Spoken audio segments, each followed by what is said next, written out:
திரு Peter, ஒரு தேர்தல் களத்தில் ஒரு பரப்புரை மேற்கொள்கிறார். களம்னு கூட இல்லை, நிர்வாகிகளுக்கான தேர்தலுக்கு தயார்படுத்தக்கூடிய ஒரு கூட்டம். அந்த கூட்டத்தில் அவர் தன்னுடைய பார்வைகளை, விமர்சனங்களை முன்வைக்கிறார். இன்னொரு பக்கம் தொடர்ச்சியாக பெற்று வரக்கூடிய வெற்றிகளை பற்றி சொல்கிறாரு. ஒடிஷா, ஹரியானா, மகாராஷ்டிரா, டெல்லி, அதுபோல் தமிழ்நாட்டிலும் பாஜக தேசிய ஜனநாயக கூட்டணி ஆட்சி அமைக்கும் அப்படின்னு. ஒரு சட்டம் ஒழுங்கு சார்ந்த விஷயங்களை பேசுறதுங்கிறது இயல்பாக பேசக்கூடியது தானே. அப்போ அவருடைய அந்த நம்பிக்கை, தமிழ்நாட்டு இந்த முறை நாங்கள் வெற்றி பெறுகிறோம், மேற்கு வங்கத்தையும் வெற்றி பெறுகிறோம் சொல்கிறாங்க, எப்படி பார்க்குறீங்க? இல்லை, அதாவது கார்த்தி செல்வன், பொதுவாக நம்முடைய உள்துறை அமைச்சர் அமித்ஷா அவர்களுடைய மதுரை வருகையும், மதுரையில் அவர் பாஜக உறுப்பினர்களை சந்தித்து பேசிய பேச்சுக்களும், அதற்கு 2-3 நாட்களுக்கு முன்னால் தமிழகத்திலே நடந்த நிகழ்வுகளை எல்லாம் ஒன்றோடு ஒன்று தொடர்புபடுத்தி தான் பார்க்கணும்னு நான் நினைக்கிறேன். அதாவது அமித்ஷா பொறுத்தவரை இந்த மதுரை நிகழ்வு என்பது, மதுரை நிகழ்ச்சி என்பது பாஜகவினுடைய தேர்தல் ஆக்ஷன் பிளான், அவர்களுடைய தேர்தல் அணுகுமுறை, அவர்கள் வாக்காளர்களை எந்த அடிப்படையிலே சந்திக்க இருக்கிறார்கள், கூட்டணி கட்சிகளை எப்படி அணுக இருக்கிறார்கள், எப்படி தேர்தல் வியூகம் வகுக்கப்படுகிறது, எப்படி அவர்கள் பணியாற்ற வேண்டும் என்பதற்கான ஒரு கால்கோள் விழாவாகத்தான் நான் பார்க்கிறேன். He has provided a road map for the Tamil Nadu BJP. தமிழ்நாட்டினுடைய வாக்காளர்களுக்கும் இந்த எலெக்ஷன் எதை நோக்கி போகிறது, எப்படி பிரச்சாரம் இருக்கும், எப்படி தேர்தல் அணுகப்படும், எப்படிப்பட்ட பிரச்சனைகளிலே மக்கள் தேர்தல் பிரச்சாரத்திலே ஈர்க்கப்படுவார்கள், இதையெல்லாம் தான் அவர் தெளிவுபடுத்தியிருக்காருன்னு நினைக்கிறேன்.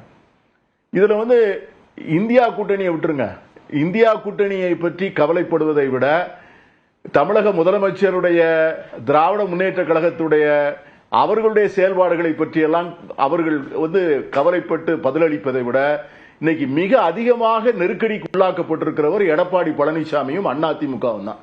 முதல்ல அந்த மெசேஜை நம்ம தெளிவா எடுத்துக்கணும். ஏன்னு கேட்டா, இன்னைக்கு அவர் கூட்டணிக்குள்ளே ஒரு பிளாக் உண்டாக்கி இருக்கிறார். அதாவது அந்த கூட்டணியில அதிமுக தனி, மற்ற அனைத்து கட்சிகளுக்கும் யார் தலைவர் என்று சொன்னால் அது பாஜக தான் தலைவர், பாஜக தான் மேனேஜர், பாஜகவினுடைய இன்ஸ்ட்ரக்ஷன் படியும் அவர்களை அணுகித்தான் அந்த கட்சிகள் தேர்தலை சந்திக்கும் என்பதை தெளிவுபடுத்தியிருக்கிறார். ஏன்னா இப்ப பாமகவில் இருக்கிற அந்த டாக்டர் ஐயாவுக்கும் அவர் மகனுக்கும் உள்ள பிரச்சனைகளை போய் யார் போய் அதை தீர்க்கிறார் என்று சொன்னால், இன்னைக்கு நம்முடைய மதிப்புக்குரிய குருமூர்த்தி அவர்கள் தான் போய் பேசுறார். அதற்கு பிறகு என்ன நடக்கிறது என்று சொன்னால், டாக்டர் ஐயாவே குருமூர்த்தியை நேராக சென்னையிலே சந்திக்கக்கூடிய அளவுக்கு தான் அந்த அரசியல், அந்த அவங்களுடைய அணி மேனேஜ்மெண்ட். எப்படி அமித்ஷா முதல் முறை வந்தப்போ பழனிசாமியோடு யாருடைய வீட்டிலிருந்து தொலைபேசியில பேசினார், குருமூர்த்தி அவர்களுடைய வீட்டிலிருந்து தான் பேசினார்.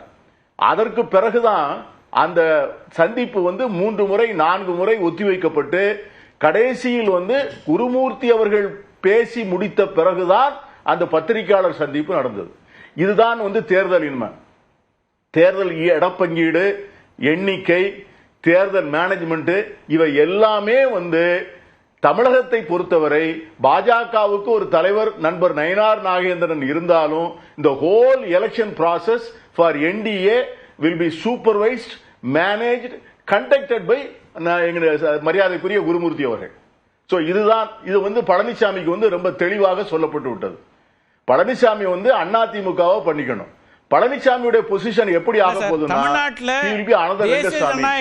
கூட்டணியோட தலைவர் திரு எடப்பாடி பழனிசாமி தானே, அதை அமித்ஷாவும் சொல்லிட்டு தானே போனார். இங்க அவர் தலைமையில நான் சொல்றேன், அதைத்தான் உங்களுக்கு சொன்னேன். பாண்டிச்சேரியில கூட்டணி தலைவர் ரங்கசாமி தான். பாண்டிச்சேரியில கூட்டணியினுடைய தலைவர் என்ஆர் காங்கிரஸ் தான்.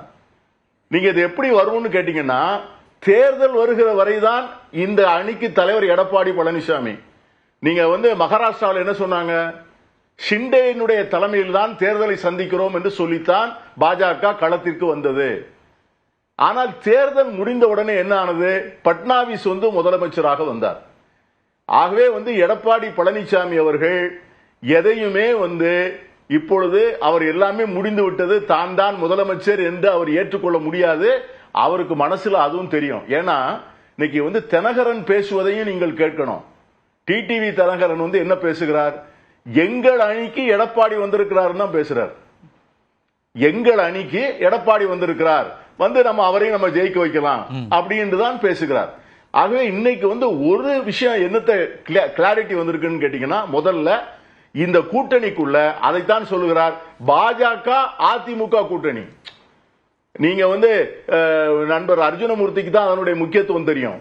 அவர் வந்து இன்னைக்கு கூட்டணியினுடைய தலைவர் அதிமுக என்று சொன்னார், அதிமுக பாஜக கூட்டணின்னு சொல்லியிருக்கணும். அப்படி சொல்லல அவரு, பாஜக அதிமுக கூட்டணி. ஆகவே இன்னைக்கு வந்து ஏன்னா இனிமேல் வந்து பழனிசாமிக்கு நோ கோயிங் பேக். பழனிசாமி வந்து அந்த செலந்தி வரைக்குள்ள வந்துட்டார். இனிமேல் அவர் நினைத்தாலும் அவரால் வெளியே போக முடியாது. என்னைக்குமே பாஜகவினுடைய ஆபரேஷன்ஸ் வந்து அப்படித்தான் இருக்கும். அதுதான் வந்து அவங்க அமித்ஷா பெரிய ஸ்ட்ராட்டஜிஸ்ட் சொல்றாங்க. அதற்கு முதல் களப்பலி வந்து எடப்பாடி பழனிசாமி. நயினார் சொல்றாரு இங்க தமிழ்நாட்டுக்கு ஒரு சைலண்ட் ஆபரேஷனை அமித்ஷா செய்ய போகிறார் அப்படிங்கிறார். நீங்க அமித்ஷாவை குறைத்து மதிப்பிடுகிறீர்கள், பாக்குறோம்னு சொல்றீங்க, ஆனா சைலண்ட் ஆபரேஷன்றாரு. அதான் சொல்றேன், நான் எங்கே இருந்தாலும் என் கண்களும் காதுகளும் இங்கே இருக்கின்றன சொல்றாருல, அதுதான் திருவாளர் குருமூர்த்தி அவர்கள். குருவாளர் குருமூர்த்தியோட தான் அவர் டைரக்ட்லி கனெக்டட். இங்க இருக்கிற பிஜேபி தேர்தல் வியூகத்துல எந்த காய் வேணாலும் நகர்த்துவாங்க தானே சார்? தேர்தல் வியூகத்துல யாரை எங்கே எப்படி பயன்படுத்தணும்ங்கறத செய்வாங்க.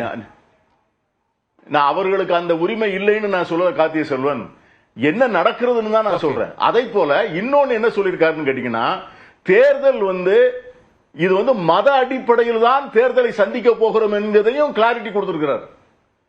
இன்னைக்கு வந்து முருகன் மாநாடு இன்னைக்கு எப்படி வந்து அயோத்தியில வந்து ராமரை வேட்பாளராக நிறுத்தி பாஜக பின்னாடி நின்று கொண்டதோ, அதை போல தமிழ்நாட்டிலே முருகனை வேட்பாளராக நிறுத்தி பின்னால எலெக்ஷன் நடத்த போறோம். அந்த மாநாடு எதற்கு? இந்துக்களை ஒற்றுமைப்படுத்துவதற்கு. இப்ப நான் என்ன கேட்கிறேன்னா, இந்த சமூக நீதியில நம்பிக்கை உள்ள கட்சிகள் இருக்காங்கல்ல, அதிமுக அதை ஒத்துக்கொள்கிறதா? இன்னைக்கு டாக்டர் ராமதாஸ் அவர்கள் அதிகமாக 98% 99% பாமகவுக்கு தான் போகிறார் என்பதுதான் அவருடைய வார்த்தைகள் அங்கங்க என்னால புரிய முடிகிறது. இவர்கள் எல்லோரும் நாளைக்கு என்ன சொல்ல போகிறார்கள்?